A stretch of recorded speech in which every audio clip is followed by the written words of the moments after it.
depois da aparição. No início, poucos acreditavam no que os dois jovens diziam ter visto e ouvido. Os camponeses que os haviam contratado se surpreendiam com o fato de que, sendo eles tão ignorantes, fossem capazes de transmitir e relatar uma mensagem tão complicada tanto em francês que não entendiam bem, como em patôs em que descreviam exatamente o que diziam. Na manhã seguinte, Melanie e Maximino foram levados ao pároco. Era um sacerdote de idade avançada, muito generoso e respeitado. Ao interrogar os dois, ouviu todo o relato, diante do qual ficou muito surpreso e realmente considerou que diziam a verdade. Na missa do domingo seguinte, falou da visita da senhora e seu pedido. Quando chegou aos ouvidos do bispo que o pároco havia falado da aparição no púlpito, este foi repreendido e substituído por outro sacerdote. Isso não é de surpreender, pois a igreja é muito prudente em não fazer juízos apressados sobre aparições. Melanie e Maximino eram constantemente interrogados por curiosos e por devotos. Simplesmente contavam a mesma história. Aos que estavam interessados em subir a montanha, mostravam o local exato onde a senhora havia aparecido. Várias vezes foram ameaçados de prisão se não negassem o que continuavam a dizer. Sem nenhum temor e hesitação, relatavam a todos as mensagens que a senhora havia dado. Surgiu uma fonte no lugar onde a senhora havia aparecido e a água corria colina abaixo. Muitos milagres começaram a acontecer. As terríveis calamidades anunciadas começaram a se cumprir. A terrível escassez de batatas de 1846 se espalhou, especialmente na Irlanda, onde muitos morreram. A escassez de trigo e milho foi tão severa, que mais de 1 milhão de pessoas na Europa morreram de fome. Uma enfermidade atacou as uvas em toda a França. Provavelmente o castigo teria sido pior se não fosse pelos que aceitaram a mensagem de La Salette. Muitos começaram a ir à missa. As lojas eram fechadas aos domingos e as pessoas pararam de fazer trabalhos desnecessários do dia do Senhor. Os xingamentos e as blasfêmias foram diminuindo. A aprovação eclesiástica. Esta aparição da Virgem Santíssima que aconteceu na França em 1846, e foi reconhecida e aprovada pela Igreja em 1851. O bispo de La Salette encarregou a 2 teólogos a investigação da aparição e de todas as curas registradas. Durante 5 anos fizeram as mais minuciosas investigações. Em toda a França, em aproximadamente 80 lugares diferentes. Os bispos encarregaram sacerdotes que investigassem as curas milagrosas através das orações a Nossa Senhora de La Salette e da água da fonte. Centenas de graças foram registradas. O Santo Padre Pio IX aprovou a devoção a Nossa Senhora de La Salette. Pediu aos jovens que lhe enviassem o relato dos segredos por escritos. Tempo depois dirá o Santo Padre: estes são os segredos de La Salette. Se o mundo não se arrepender, perecerá. As palavras do Papa João Paulo II sobre La Salette. Neste lugar, Maria, a mãe sempre amorosa, mostrou sua dor pelo mal moral causado pela humanidade. Suas lágrimas nos ajudam a entender a gravidade do pecado e a rejeição a Deus, enquanto manifestam ao mesmo tempo a apaixonada fidelidade que seu filho mantém com relação a cada pessoa, embora seu amor redentor esteja marcado com as feridas da traição e do abandono dos homens. Várias congregações foram fundadas pela inspiração de La Salette, entre as quais os missionários e as irmãos de Nossa Senhora de La Salette, que se dedicam a propagar a mensagem de reconciliação. Os segredos de La Salette. Um segredo importante foi dado pela Virgem a Melanie, para revelá-lo anos mais tarde. Maximino assegurou que a Virgem disse algo a Melanie, que ele não ouviu. Esse segredo, no entanto, não está incluído na aprovação dada pela Igreja à aparição, pois foi divulgado posteriormente. O segredo somente foi publicado em sua totalidade em uma brochura em Lexi, no ano de 1879. Ao Papa da época, Pio IX, o texto do segredo foi entregue em 18 de julho de 1851. Seguem-se as palavras de Nossa Senhora ditas a Melanie em 19 de setembro de 1846. Melanie, o que eu te vou dizer agora não será um segredo para sempre. Tu podes publicá-lo em 1858. Os sacerdotes, ministros de meu filho, os sacerdotes, por causa da sua vida má, pelas suas irreverências e pela sua impiedade ao celebrar os santos mistérios, pelo amor ao dinheiro, o amor às honras e aos prazeres, os sacerdotes converteram-se em cloacas de impureza. Sim, os sacerdotes provocam a vingança e a vingança pende sobre suas cabeças. Ai dos sacerdotes e pessoas consagradas a Deus que pelas suas infidelidades e más vidas crucificam meu filho de novo.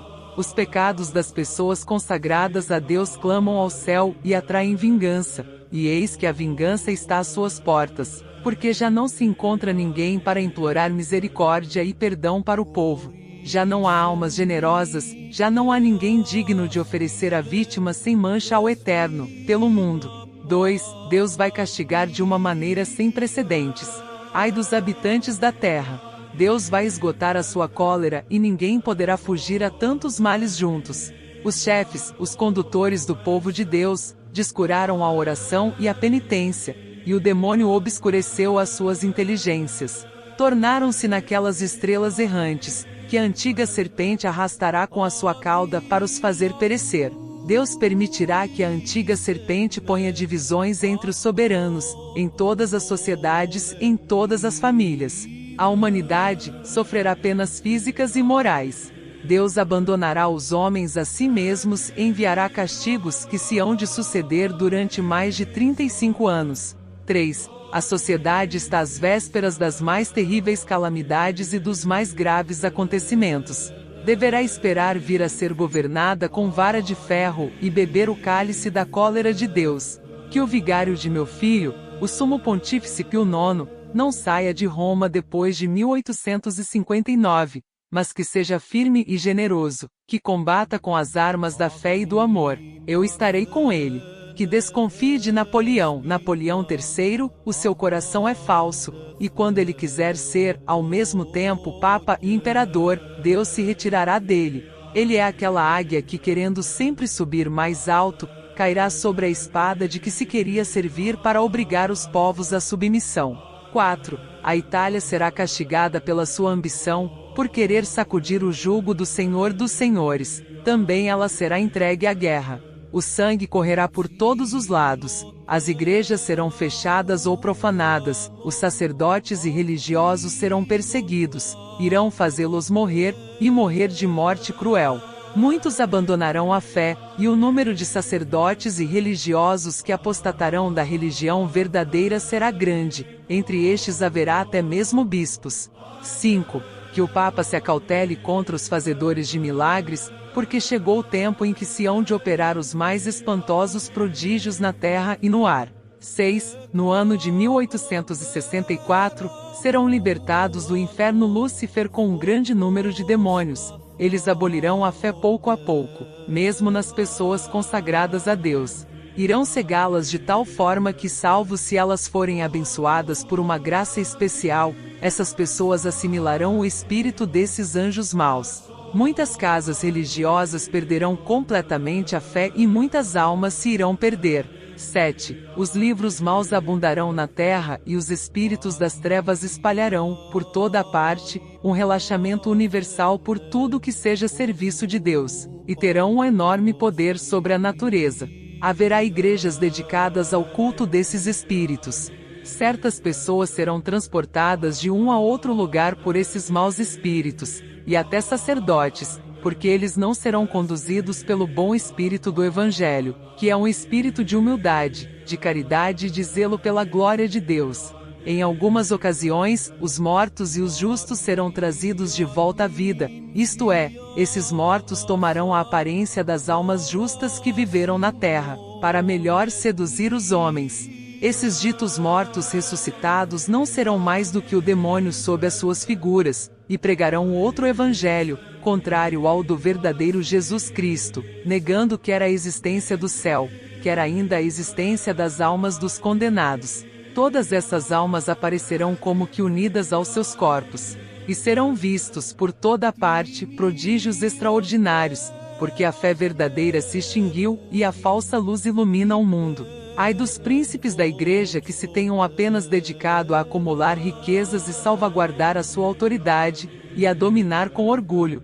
8. O vigário do meu filho terá muito que sofrer, porque por um tempo a igreja será entregue a grandes perseguições, será o tempo das trevas. A igreja terá uma crise medonha. Esquecida a santa fé de Deus, cada indivíduo quererá governar-se por si mesmo e ser superior aos seus semelhantes. Serão abolidos os poderes civis e eclesiásticos, toda ordem e justiça serão calcadas aos pés. Só se verão homicídios, ódios, inveja, mentira e discórdia, sem amor pela pátria e pela família. 9. O Santo Padre sofrerá muito. Estarei com ele, até o fim, para receber o seu sacrifício. Os malvados atentarão muitas vezes contra a sua vida, sem poder pôr fim aos seus dias, nem ele, porém, nem o seu sucessor. Nota escrita por Melanie na margem de seu exemplar, que não reinará por muito tempo, verão o triunfo da Igreja de Deus. 10. Todos os governantes civis terão o mesmo plano, que será o de abolir e fazer desaparecer todo o princípio religioso, para dar lugar ao materialismo, ao ateísmo, ao espiritismo e a toda espécie de vícios. No ano de 1865, será vista a abominação nos lugares santos. Nos conventos, as flores da igreja estarão putrefatas, e o demônio se converterá no rei dos corações. Que os que estão à frente das comunidades religiosas vigiem as pessoas que irão receber, porque o demônio usará de toda a sua malícia para introduzir nas ordens religiosas pessoas dadas ao pecado, pois as desordens e o amor aos prazeres da carne estarão espalhados por toda a terra. 11. A França, a Itália, a Espanha e a Inglaterra estarão em guerra, o sangue correrá pelas ruas, o francês lutará contra o francês, o italiano contra o italiano, e depois haverá uma guerra geral, que será medonha. Por um tempo, Deus irá esquecer-se da França e da Itália, porque o Evangelho de Jesus Cristo já não é conhecido. Os malvados desenvolverão toda a sua malícia, os homens irão matar-se e assassinar-se, até dentro das casas. Ao primeiro golpe da sua espada fulminante, as montanhas e a natureza inteira estremecerão de espanto, porque as desordens e os crimes dos homens traspassam a abóbada do céu. Paris será queimada e Marsella engolida. Várias grandes cidades serão abaladas e soterradas por terremotos. As pessoas acreditarão que tudo estará perdido. Não se verá mais do que homicídios, não se ouvirá senão os ruídos das armas e blasfêmias. 12. Os justos sofrerão muito. As suas orações, a sua penitência e as suas lágrimas subirão ao céu, e todo o povo de Deus pedirá perdão e misericórdia, e implorará a minha ajuda e intercessão. Então Jesus Cristo, por um ato da sua justiça e da sua misericórdia para com os justos, mandará os seus anjos dar morte e todos os seus inimigos. Num abrir e fechar de olhos, os perseguidos da Igreja de Jesus Cristo e todos os homens escravos do pecado perecerão, e a terra ficará como um deserto. 13. Então será feita a paz, a reconciliação de Deus com os homens. Jesus Cristo será servido, adorado e glorificado. A caridade florescerá por toda parte. Os novos reis serão o braço direito da Santa Igreja, que será forte, humilde e piedosa, pobre, zelosa e imitadora das virtudes de Jesus Cristo. O Evangelho será pregado por toda parte e os homens farão grandes progressos na fé, porque haverá unidade entre os obreiros de Jesus Cristo e porque os homens viverão no temor de Deus. 14. Essa paz entre os homens não será longa. 25 anos de abundantes colheitas farão esquecer que os pecados dos homens são a causa de todos os males que sucedem à terra. Um precursor do Anticristo, com um exército composto de muitas nações, combaterá o verdadeiro Cristo, o único Salvador do mundo. Derramará muito sangue e pretenderá aniquilar o culto de Deus, para que se considere a ele como Deus. 15. A terra será castigada com toda espécie de pragas, além da peste e da fome, que serão gerais, haverá guerras, até a última, que será feita, então, pelos 10 reis aliados do Anticristo, que terão todos o mesmo desígnio, e serão os únicos a governar o mundo. Nota de rodapé, situação prefigurada na atualidade, segundo o parágrafo 10. Antes que isso aconteça, haverá no mundo uma espécie de falsa paz. Não se pensará senão em divertimentos. Os malvados se irão entregar a todo gênero de pecados. Porém, os filhos da Santa Igreja, os filhos da fé, os meus verdadeiros imitadores, crescerão no amor de Deus e nas virtudes que me são mais queridas. Ditosas as almas humildes, dirigidas pelo Espírito Santo, eu combaterei com elas, até chegarem à plenitude dos tempos. 16. A natureza clama por vingança contra os homens e treme de medo à espera do que deve acontecer à terra, empapada de crimes. Tremei, ó terra, e vós que fazeis profissão de servir a Jesus Cristo e que dentro de vós, adorai-vos a vós mesmos. Tremei, porque Deus vos vai entregar ao seu inimigo, porque os lugares santos estão na corrupção. Muitos conventos já não são casas de Deus, mas pastos de Asmodeu e dos seus. Será durante este tempo que nascerá o anticristo, de uma religiosa hebraica, de uma falsa virgem, que terá comunicação com a antiga serpente, o mestre da impureza. O seu pai será bispo. Nota de rodapé: existe um grau maçônico de bispo. Em seu nascimento vomitará blasfêmias, terá dentes, numa palavra, será uma encarnação do diabo. Soltará gritos medonhos, fará prodígios e só se alimentará de impurezas. Terá irmãos que, embora não sendo como ele diabos encarnados, serão filhos do mal. Aos 12 anos, chamarão atenção sobre si mesmos pelas rudes vitórias que alcançarão. Bem depressa, irão colocar-se à frente de grandes exércitos, assistidos por legiões do inferno. 17. As estações mudarão. A terra somente produzirá frutos maus. Os astros perderão os seus movimentos regulares. A lua só refletirá uma débil luz avermelhada. A água e o fogo imprimirão ao globo terrestre movimentos convulsivos e horríveis terremotos, que tragarão montanhas e cidades inteiras. Roma perderá a fé e se converterá na sede do anticristo. 18. Os demônios do ar, junto com o anticristo, farão grandes prodígios na terra e nos ares, e os homens se irão perverter cada vez mais. Deus cuidará dos seus fiéis servidores e dos homens de boa vontade. O Evangelho será pregado por toda parte e todos os povos e todas as nações conhecerão a verdade. 19. Eu dirijo um urgente apelo à terra. Chamo os verdadeiros discípulos do Deus vivo, que reina nos céus. Chamo os verdadeiros imitadores de Cristo feito homem, o único e verdadeiro Salvador dos homens. Chamo os meus filhos, os meus verdadeiros devotos, os que se deram a mim, para que eu os conduza ao meu divino Filho, aqueles que eu levo, por assim dizer, nos meus braços. Chamo os que viveram do meu espírito. Chamo, enfim, os apóstolos dos últimos tempos, os fiéis discípulos de Jesus Cristo, que viveram no desprezo do mundo e de si próprios, na pobreza e na humildade, no desprezo e no silêncio, na oração e na mortificação, na castidade e na união com Deus, no sofrimento, e desconhecidos do mundo. Já é hora de saírem e virem iluminar a terra. Ide e mostrai-vos como meus filhos queridos. Estou convosco e em vós, desde que a vossa fé seja a luz que vos ilumine nesses dias de infortúnio. Que o vosso zelo vos torne como que famintos da glória e da honra de Jesus Cristo. Combatei, filhos da luz, vós, pequeno número que ainda tendes vista, porque chegou o tempo dos tempos, o fim dos fins. 20. A igreja será eclipsada, o mundo estará em aflição, porque eis que chegam Enoque e Elias, cheios do Espírito de Deus, eles pregarão com a força de Deus, e os homens de boa vontade acreditarão em Deus, e muitas almas serão consoladas. Farão grandes progressos pela virtude do Espírito Santo e condenarão os erros diabólicos do anticristo. Ai dos habitantes da terra! Virão guerras sangrentas e fome, pestes e enfermidades contagiosas, chuvas de uma terrível saraivada de animais, que abalarão cidades, terremotos que engolirão países, vozes serão ouvidas no ar, os homens baterão com a cabeça nos muros, pedirão a morte, e por outro lado, a morte será o seu suplício. O sangue correrá por toda parte. Quem poderá vencer se Deus não diminuir o tempo da prova? Pelo sangue, as lágrimas e as orações dos justos, Deus se deixará aplacar.